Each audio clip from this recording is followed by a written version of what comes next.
हम जो basic searching algorithms हैं उनको सॉल्व करने के लिए एक जो एग्जाम्पल लेकर चल रहे होंगे इस कोर्स के दौरान, इनिशियली कुछ प्रॉब्लम्स को सॉल्व करने के लिए, कुछ एल्गोरिदम्स को सॉल्व करने के लिए, that would B this Romanian example. एक प्रॉब्लम, टिपिकल प्रॉब्लम जो एग्जिस्ट करता है हमारे पास जब हम सर्चिंग एल्गोरिदम्स की बात करते हैं या सर्चिंग अप्रोचेस की बात करते हैं, is travelling salesman problem.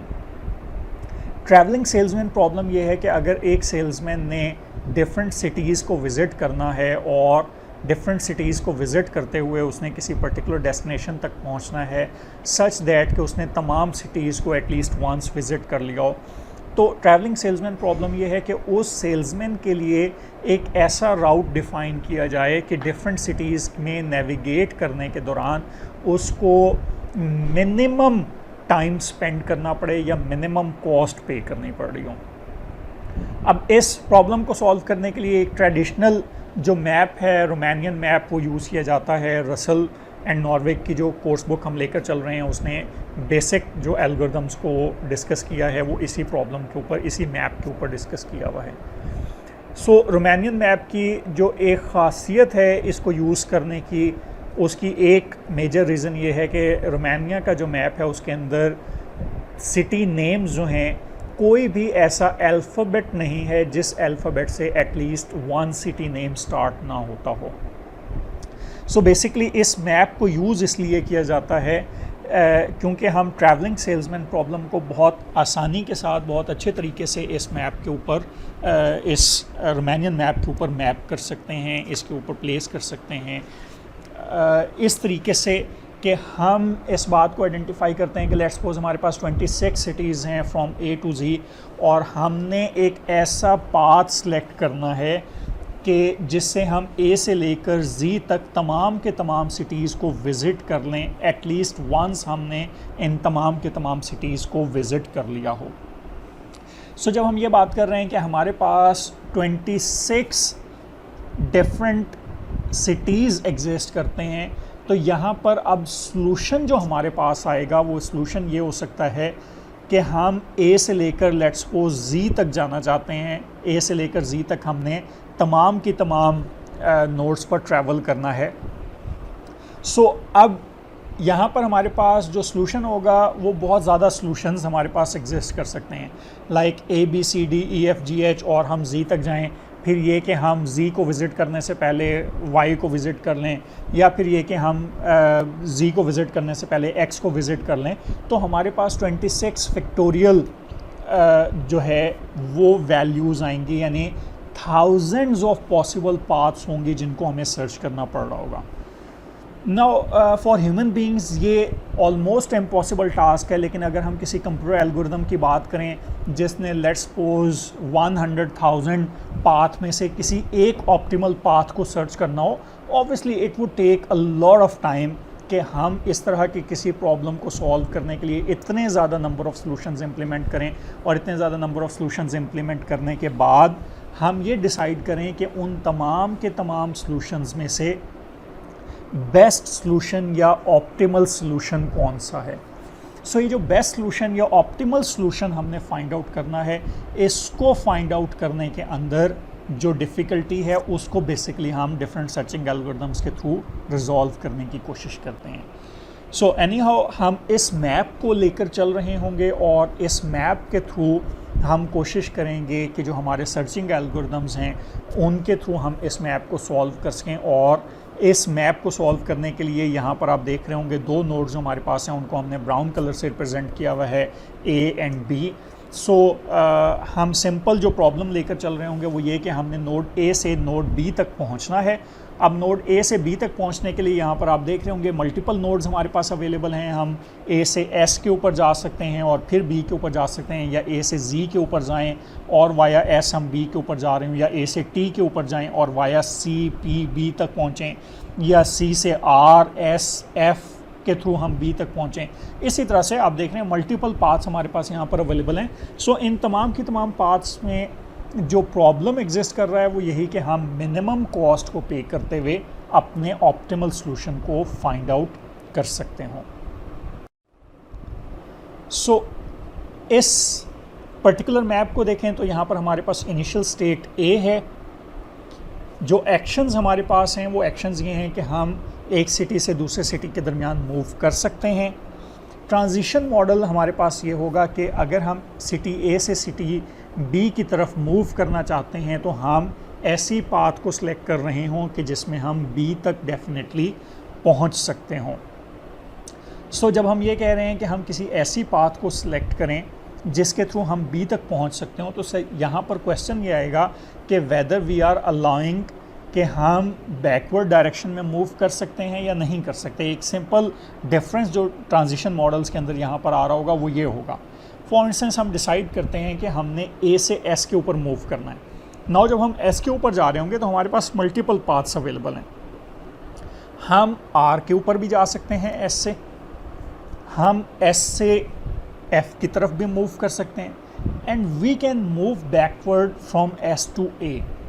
Let's suppose हम जो ट्रांजिशन मॉडल यूज़ कर रहे हैं उसके अंदर हम अलाउ करते हैं कि एस से ए की तरफ वापस मूव किया जा सकता है based on any condition. In conditions को हम लेटर ऑन जब स्लाइड्स के अंदर और एल्गोरिथम्स के अंदर मूव करेंगे तो वहाँ पर डिस्कस करेंगे। बट लेट्स सपोज अगर हम अलाउ करते हैं कि एस से ए की तरफ वापस मूव किया जा सकता है, तो अब यहाँ पर एक लूप अकर होने के चांसेस एग्जिस्ट कर रहे होंगे, like A two S and S to A and then A two S and then S to A. So हम इस बात को इंश्योर नहीं कर सकेंगे कि कितनी दफ़ा मूव किया जा सकता है या कितनी दफ़ा मूव नहीं किया जा सकता।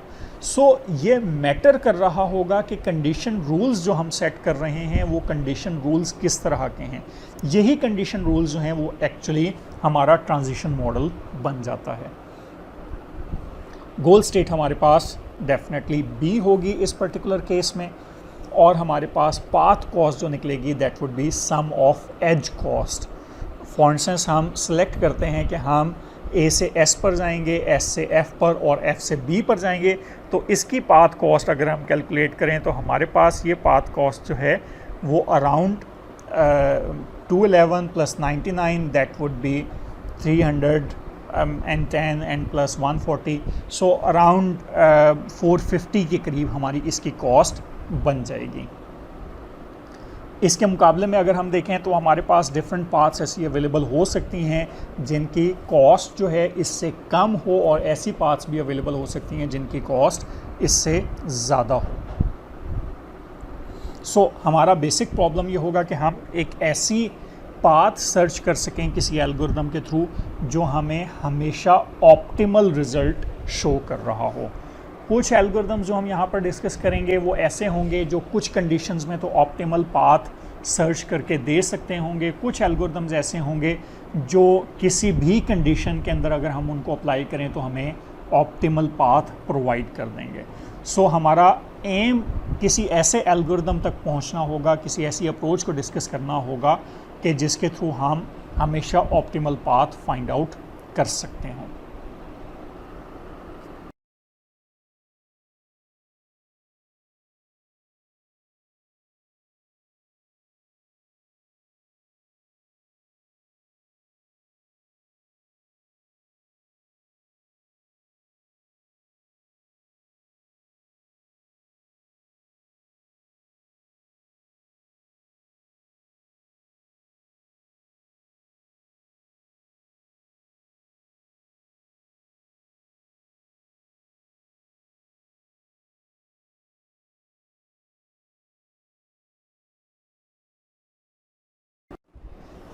एक और एग्जांपल हमारे पास यहाँ पर मौजूद है जिसको हम 8 क्वीन प्रॉब्लम कहते हैं।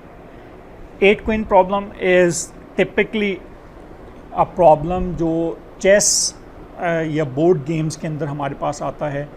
चेस बोर्ड गेम के बारे में आपको मालूम होगा कि चेस इज़ ए गेम जिसके अंदर हमारे पास 8x8 का बोर्ड मौजूद होता है, और 8x8 के बोर्ड का मतलब यह है कि हमारे पास टोटल 64 लोकेशंस होती हैं।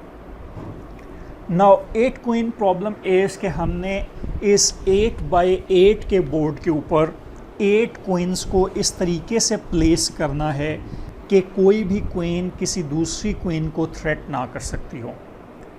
क्वीन जो है वो चेस बोर्ड के अंदर एक ऐसा ऑब्जेक्ट है, एक ऐसा पीस है जिसको जब हम यूज़ करते हैं तो वो किसी भी डायरेक्शन के अंदर नेविगेट कर सकता है। लाइक क्वीन जो है वो कॉलम, किसी भी कॉलम के अंदर भी मूव कर सकता है, और क्वीन जो है कर सकती है, और क्वीन जो है वो किसी रो के अंदर भी मूव कर सकती है, और क्वीन डायगनल डायरेक्शन के अंदर भी मूव कर सकती है। सो एक क्वीन ने जब मूव करना होता है तो उसके पास ऑल 8 पॉसिबल डायरेक्शंस मौजूद होती हैं। ऑल 8 पॉसिबल डायरेक्शंस का मतलब क्या है? अप, डाउन, राइट, लेफ़्ट, उसके बाद जो अप और राइट के दरमियान की डायगनल है, अप और लेफ़्ट के दरमियान की डायगनल है, लेफ़्ट और डाउन के दरमियान की डायगनल है, और डाउन और राइट के दरमियान की डायगनल है। सो इन 8 की 8 प्लेसेस के ऊपर हम किसी भी नंबर ऑफ सीक्वेंस के अंदर हम क्वीन को मूव कर सकते हैं। सो ऐसी कंडीशन में जब कोई भी क्वीन 8 पॉसिबल डायरेक्शन के अंदर मूव कर सकती है, it becomes a real problem कि हम 8 क्वींस को इस तरह से बोर्ड के ऊपर प्लेस करें कि कोई भी क्वीन किसी भी डायरेक्शन से किसी दूसरी क्वीन को थ्रेट ना कर सकती हो। इस वक्त जो मैप आपके सामने चेस बोर्ड का 8 क्वीन पजल का स्क्रीन के ऊपर आपको शो हो रहा है, इसके अंदर अगर आप देखें तो आप इजीली देख सकते हैं कि क्वीन नंबर 1 और क्वीन नंबर 8 जो हैं वो आपस में एक दूसरे को चैलेंज कर रहे हैं। इसके अलावा बाकी क्वींस जो हैं वो किसी को चैलेंज नहीं कर सकते। सो ये जो क्वींस हमारी नज़र आ रही हैं, इसके अंदर हम देख रहे हैं कि 2 क्वींस जो हैं वो एक दूसरे को चैलेंज कर रही हैं। नाउ हमने सर्चिंग एल्गोरिदम्स को यूज़ करते हुए एक ऐसी पाथ सेलेक्ट करनी है जिसके ऊपर मूव करते हुए हम इन 8 की 8 क्वींस को इस तरह से अरेंज कर दें बोर्ड के ऊपर कि कोई भी क्वीन किसी दूसरे को थ्रेट ना करे। अब यहाँ पर अगर हम देखें तो हमारे पास जो गोल स्टेट है वो बहुत ज़्यादा हो सकती हैं, गोल स्टेट मल्टीपल हो सकती हैं। इस प्रॉब्लम को सॉल्व करने के लिए कोई एक सिंगल गोल स्टेट एग्जिस्ट नहीं करती। अब गोल स्टेट को अचीव करने के लिए जो हमारे पास पाथ्स अवेलेबल होंगी वो पाथ्स भी बहुत ज़्यादा होंगी। हम एक पीस को कितने सेल्स के अंदर मूव करना चाहते हैं, कितना सेल्स आगे या पीछे हम उनको मूव करना चाहते हैं, ये मल्टीपल एक्शंस जो हैं वो इसके अंदर परफॉर्म किए जा सकते हैं। और अगर इसको सॉल्व करना हो तो इसके अंदर थाउजेंड्स ऑफ आइट्रेशंस की ज़रूरत पड़ सकती है। सो एक इंटेलिजेंट एल्गोरिदम हमें मिनिमम नंबर ऑफ मूव्स में मिनिमम नंबर ऑफ एक्शंस को परफॉर्म करते हुए इस तरह के प्रॉब्लम का सलूशन फाइंड आउट करके दे सकता है। एंड हम इस डिस्कशन के अंदर, इस कोर्स के अंदर ऐसे एल्गोरिदम्स की बात कर रहे होंगे, एंड वी विल ट्राई कि हम इस तरह के प्रॉब्लम्स जो हैं उनको, जो एल्गोरिदम्स या अप्रोचेस हम पढ़ रहे होंगे उनके थ्रू सॉल्व करने की कोशिश भी करें। सो अगर इस बोर्ड की बात कर रहे हों और इसको हमने मैप करना हो सर्चिंग प्रॉब्लम के ऊपर, तो इनिशियल स्टेट हमारे पास ये हो सकती है कि कोई भी क्वीन बोर्ड के ऊपर मौजूद नहीं है। एक्शंस हमारे पास ये हो सकते हैं कि हमने एक सेल से दूसरे सेल के अंदर मूव करना है। ट्रांजिशन मॉडल जो है वो हमारे पास ये हो सकता है any arrangement of n less than और equal to 8 queens, or arrangement of n less than equal to 8 queens in leftmost n columns, 1 per column, such that no queen attack any other. So इस तरह के different arrangements हमारे पास बन सकते हैं, और इसमें इस तरह के अरेंजमेंट भी बन सकते हैं। लाइक हम ये बात करें कि हमने जो नेविगेशंस करनी हैं वो नेविगेशंस बैकवर्ड डायरेक्शन में मूव करने के लिए अलाउ करती हैं या नहीं करती। हम तमाम पीसेस को एट वंस बोर्ड के ऊपर रख कर उनको अरेंज करेंगे, या हम 1 बाय 1 इन पीसेस को बोर्ड के ऊपर प्लेस करेंगे।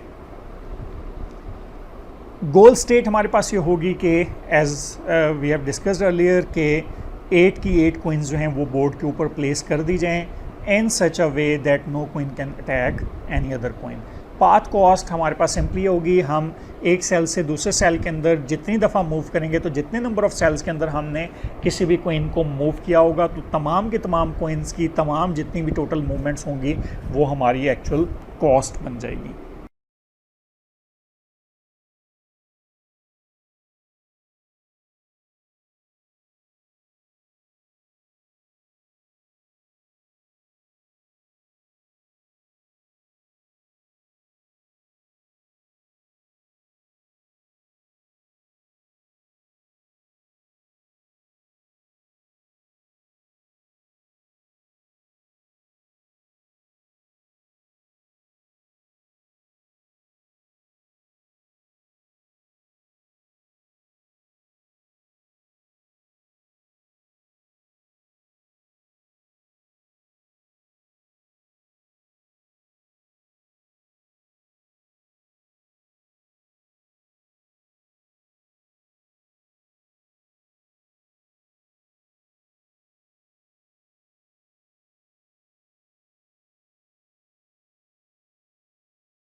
एक और हमारे पास एग्जांपल है पार्ट पिकिंग रोबोट। और पार्ट पिकिंग रोबोट की अगर हम बात करें कि उसने एक पीस को किसी एक पर्टिकुलर प्लेस से उठाकर किसी दूसरी प्लेस के ऊपर रखना है, तो यहाँ पर हम सर्चिंग प्रॉब्लम को इम्प्लीमेंट कर सकते हैं इन सच अ वे कि हम स्टेट्स डिफाइन कर सकते हैं एजेंट की कि करंट लोकेशन क्या है और जिस पीस को उठाकर प्लेस के ऊपर रखना है उसकी लोकेशन क्या होगी। और इसके अंदर जो क्वेश्चन यहाँ पर ये होगा कि हम कितनी पॉसिबल स्टेट्स वो दे सकते हैं। लाइक स्टेट ये होगी कि एजेंट उसकी डायरेक्शन में मूव कर रहा है, एजेंट ने वो ऑब्जेक्ट जो है उसको ग्रैब कर लिया है या एजेंट ने ऑब्जेक्ट को सेंस कर लिया है। सो बहुत सारी स्टेट्स यहाँ पर अकर हो सकते हैं।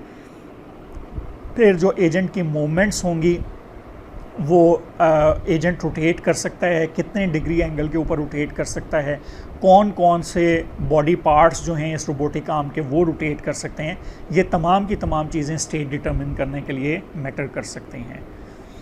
ज़्यादा कम्प्लेक्सिटी इस प्रॉब्लम की हो जाएगी अगर हमारे पास n पॉसिबल लोकेशंस हों। n पॉसिबल लोकेशंस की सूरत में हमारी जो सर्च स्पेस है वो बहुत ज़्यादा एक्सपेंड कर जाएगी और डेफिनेटली उस कम्प्लेक्स सर्च स्पेस के अंदर जब हमने किसी एक पर्टिकुलर ऑप्टिमल सोल्यूशन को फाइंड आउट करना होगा तो उसके लिए एक पर्टिकुलर कॉस्ट भी हमें पे करनी पड़ रही होगी और एक ऐसे एफिशिएंट एल्गोरिथम की ज़रूरत भी पड़ रही होगी जो इन तमाम के तमाम जॉइंट्स की मूवमेंट को कंसीडर करते हुए ये डिसाइड करे कि मिनिमम मूवमेंट के साथ किसी ऑब्जेक्ट को एक प्लेस से उठाकर किसी दूसरे प्लेस के ऊपर कैसे रखा जा सकता है। जो एक्शंस हमारे पास होंगे वो लेफ़्ट राइट के एक्शंस हो सकते हैं और किसी पीस को ग्रैब करने की या डर्ट को सक करने के एक्शंस हम यूज़ कर सकते हैं।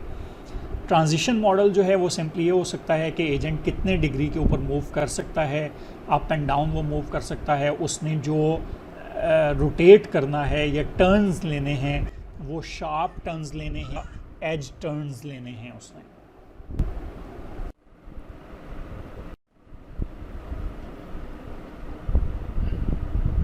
एक और प्रॉब्लम जो हमारे पास मौजूद है जिसे हम 8 पज़ल प्रॉब्लम कहते हैं। इस 8 पज़ल प्रॉब्लम को देखें, ये भी एक टिपिकल प्रॉब्लम है जिसको गेम्स की सूरत में हम यूज़ करते हैं। इसके अंदर हमारे पास 8 पॉसिबल टाइल्स जो हैं वो मौजूद हैं, 8 नंबर्स मौजूद होते हैं और टोटल बोर्ड जो है वो 3x3 का होता है। यानी इसका मतलब ये है कि हमारे पास टोटल 9 लोकेशंस मौजूद होती हैं जिन 9 लोकेशंस को हमें सॉल्व करना होता है, जिन 9 लोकेशंस के ऊपर एक्चुअली हमें एक्शंस परफॉर्म करने होते हैं। सो इन 9 पीसेस को जब हमने मूव करना है तो इन पीसेस को मूव करते हुए हमें देखना ये होता है कि हम किसी एक पर्टिकुलर ऑर्डर के अंदर उन पीसेस को मूव कर सकते हों। सो यहाँ पर हमारे पास जो स्टार्टिंग स्टेट होगी वो ये होगी कि जिसके अंदर हमारे पास अनअरेंज टाइल्स मौजूद हैं और जो गोल स्टेट होगी वो ये होगी कि हमने ऑल 8 टाइल्स जो हैं उनको ऑर्डर के अंदर प्लेस कर दिया है। जो एक्शंस होंगे वो up down right and left के एक्शंस हम इसके अंदर मूव कर रहे होंगे और जो ट्रांजिशन मॉडल हमारे पास होगा वो ट्रांजिशन मॉडल अगेन यहाँ पर अब 2 तरह के हो सकते हैं। एक सिंपल ट्रांजिशन मॉडल ये हो सकता है कि हम पीसेस को एडजेसेंट नोड के ऊपर जहाँ पर एम्प्टी सेल मौजूद हो वहाँ पर मूव कर रहे हो, या एक सिंपल ट्रांजिशन मॉडल ये हो सकता है कि हम 1 बाय 1 किसी पीस को उठाकर उसकी जगह के ऊपर डायरेक्टली प्लेस कर सकते हों। So again multipole transition models जो हैं वो इस तरह के केसेस में, इस तरह के प्रॉब्लम्स के अंदर यूज़ किए जा सकते हैं। That's all for today. इसके बारे में जो डिस्कशन होगी वो फिर हम नेक्स्ट जो हमारा लाइव सेशन होगा उसके अंदर हम डिस्कशन कर रहे होंगे। Thank you.